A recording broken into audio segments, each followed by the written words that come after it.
ஒரு மத்திய அரசு பணியாளராக இருந்து இல்லற வாழ்க்கையில் ஈடுபட்டு சில குழந்தைகளுக்கு தந்தையான பிறகு ஆன்மீகத்தில் அதீத ஆர்வம் கொண்டு ஞான மார்க்க வழியில் ஆன்மீக பயணத்தை தொடர்ந்து தனது இறுதி காலத்தில் மிக எளிமையாக யதார்த்தமாக மக்கள் மொழியில் அவர்களுக்கு புரியும் வண்ணம் ஆன்மீக கருத்துக்களை எடுத்து வைத்து பலரை ஆன்மீக வழிக்கு திருப்பியவர், பலரை ஞான மார்க்கத்திற்கு கொண்டு வந்தவர் குரு பிரம்மஸ்ரீ பிரம்மானந்தா சுவாமி அவர்கள்.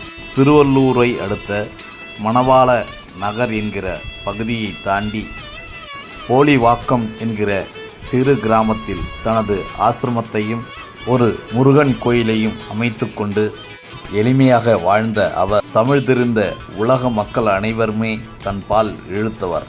அவரது நினைவாலய சமாதி தரிசனம் இது.